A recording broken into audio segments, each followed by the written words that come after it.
Tourne vers Flore Le Lièvre. As-tu été beaucoup victime de blagues sur ton nom durant ta jeunesse? Alors, ça m'a beaucoup marqué. Cool. Ouais. Ouais, est-ce que genre le lièvre et la tortue? Non. Alors, une petite anecdote, c'est les coups de téléphone où on nous appelait en nous disant allô, Madame Le Lièvre? Oui. Pan. Et voilà.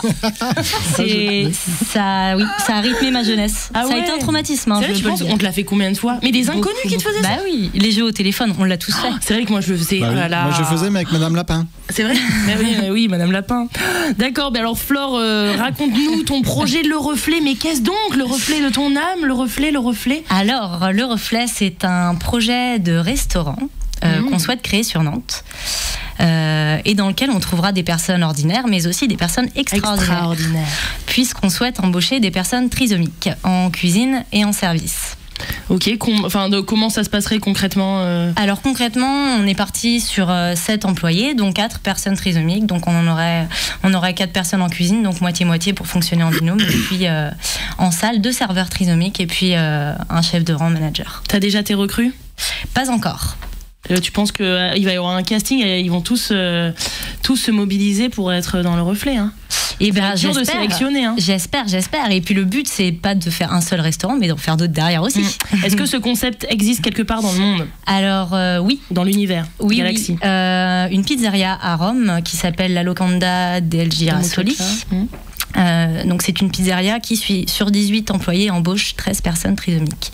Et ça fait un carton, les clients viennent, reviennent et ils pensent même à franchiser le concept. Moi ce que je trouve super, c'est que les personnes trisomiques sont je sais pas si c'est tout le temps ou en règle générale, enfin tu me diras, sont plus spontanées, souriants, tout ça, contrairement à des serveurs, parfois tu dis mais pourquoi tu fais ça, t'as l'air malheureux dans ton boulot. C'est justement donc, ça la force. Il y aura beaucoup d'amour en fait. C'est justement ça la force.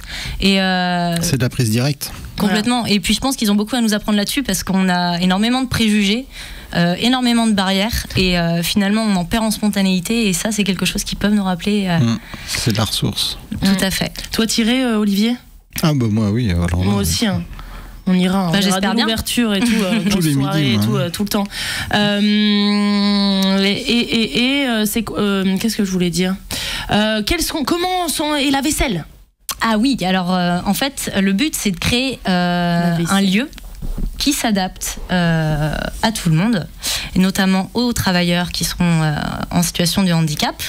Et donc ça passe par un code couleur entre la cuisine et la salle pour faciliter la communication, des postes de travail en cuisine qui peuvent être assis, mais également une vaisselle en fait un peu particulière. On a travaillé en fait la préhension, parce qu'on s'est rendu compte que la motricité des personnes trisomiques, la préhension n'était pas forcément la même en fait. Et on est venu ancrer directement l'empreinte des mains sous les assiettes pour faciliter le transport en fait. On n'a pas tous les mêmes empreintes. Ils ont qu'un pli palmaire, oui. Tout à fait, ouais, tout à fait. Ils ont qu'un pli palmaire, donc il y a une particularité. Je connaissais pas. En fait, c'est quoi les plis palmaires? On a 3 plis palmaires au creux de la main qui nous permettent de faire ce mouvement de pince en fait. Ok. Donc c'est la motricité fine. Et donc justement, on a fait de nombreux tests avec plusieurs personnes trisomiques pour pouvoir dégager, pour voir s'il était possible déjà de dégager une empreinte qui puisse correspondre à tous, ce qui a été possible. Et donc on est venu ancrer les empreintes des 2 mains sous les assiettes pour apporter assurance et stabilité. C'est toi qui as dessiné les assiettes de vaisselle? Oui. Ouais. Et au niveau et après il y a 2, donc ça et après tu les fais faire par l'agence. Alors on travaille avec l'agence Pulse et Pulpe qui est une agence. Gros bisous à Jonathan. Jonathan, c'est vrai. Ah, j'avais retenu. Qui est une agence de design ergonomique et donc oui qui m'accompagne dans la création et la future création des assiettes. Et voilà. Est-ce qu'il y a autre chose que les assiettes? Alors oui, on a également j'ai participé à un festival de Draft and Craft à l'école Audencia l'année dernière. Là où je t'ai rencontré. Exactement, là où tout a commencé. Et donc on a en fait prix coup de cœur. Hein. Oui, on a remporté le prix coup de cœur du jury à la fin de la semaine. Et en fait, pendant cette semaine-là, on a travaillé la problématique. Comment est-ce qu'on fait pour prendre une commande lorsqu'on ne sait pas forcément lire et écrire, ce qui sera peut-être le cas. Et donc, on a créé en fait une mallette. Et donc, quand vous allez rentrer dans le restaurant, le serveur va venir vous amener cette petite mallette dans laquelle vous allez trouver la carte, ou plutôt les cartes. Carte au trésor. Donc, vous aurez 3 cartes parce qu'il y aura 3 entrées, 3 plats, 3 accompagnements et 3 desserts. donc élaborés à partir de produits locaux, de saison. Et en fait, c'est vous, autour de la table, qui, à l'aide d'un petit tampon, des tampons numérotés de 1 à 3, allez tamponner une feuille pour composer votre menu. Et donc, vous remettez cette feuille-là au serveur qui la transmet en cuisine. Et en fait, en voulant répondre à une problématique de base, on crée également un moment ludique autour de la table et une fois de plus, une notion de partage qui est quand même le maître mot de ce projet-là. Parce que le but du reflet, à la base, est de pouvoir intégrer professionnellement parlant et socialement parlant des personnes en situation de handicap, leur permettre de travailler comme tout le monde et surtout avec tout le monde, d'où cette volonté d'avoir une équipe mixte. Mais au-delà de cette création d'emploi, ce qu'on souhaite vraiment, c'est aussi changer le regard et pouvoir permettre en fait à tout le monde de rencontrer ces personnes qui sont, comme on le disait tout à l'heure, extraordinaires et qui ont beaucoup à nous apprendre. Mais c'est là où on voit effectivement comment le handicap est source vraiment d'innovation en fait.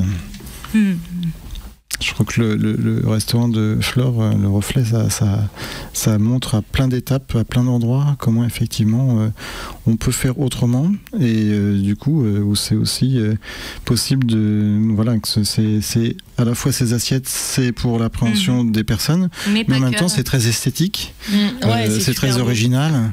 Et du coup, voilà. Et puis, ça apprend quelque chose de la trisomie, quoi. C'est vrai que la plupart du temps, on ne sait pas ça. Et ça, voilà, ça explique un peu les choses. Et voilà, je trouve que on rend, à partir de ces assiettes-là, on tisse un lien, une connaissance. Et mieux connaître, c'est mieux comprendre, quoi. Et donc, mieux comprendre, c'est mieux accepter. Et toi, Flore, pour toi, pourquoi les personnes trisomiques sont extraordinaires ? Alors déjà, la trisomie, c'est une différence que je connais bien, parce que mon grand frère, Cédric, est trisomique. Bisous à Cédric. Je sais pas s'il nous écoute ou pas, Cédric. Alors, il nous écoute pas, mais je lui ferai bien évidemment écouter le podcast. Voilà, tout à fait. Et donc c'est une différence que je connais bien. Et en fait, forcément, ayant grandi avec lui, on est confronté beaucoup au regard des gens, et le regard change. Bien sûr, ça avance, mais pas assez vite. Et je pense qu'il y a encore beaucoup de barrières à faire tomber. Et c'est à travers justement, en fait, c'est en intégrant pleinement ces personnes-là au cœur de la société qu'on pourra aller au-delà de ces barrières et que les gens pourront se rendre compte que on a beaucoup à apprendre et ouais, après les gens, vas-y. J'ai une question en fait, mais de dire que ces personnes-là sont extraordinaires, c'est de les mettre aussi dans une autre différence, non ? Alors, vas-y, Flore. Alors, effectivement, en fait, normal, moi j'aime pas ce terme. Donc, et c'est vrai qu'extraordinaire, c'est souvent le mot qui revient parce que elles ont une différence. Et souvent, cette différence-là, on la voit de manière péjorative. Alors que pour moi, on peut en faire une force. Notamment à travers ce restaurant, on souhaite leur apprendre, donc s'adapter vraiment à la personne pour pouvoir qu'elle soit au maximum autonome, et finalement en utilisant ses forces et ses caractéristiques que toi ou moi, Olivier, on n'aura pas, on arrivera vraiment à quelque chose qui sort de l'ordinaire, mais dans le bon sens. Ouais.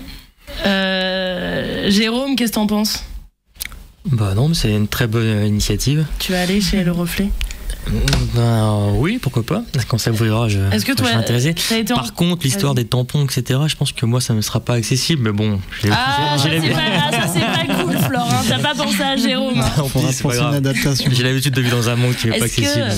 Mais le but, c'est aussi de pousser toutes ces réflexions, justement, au maximum pour pouvoir rendre ce lieu accessible à tous. Parce que le but, c'est pas de faire un lieu qui est adapté aux personnes trisomiques.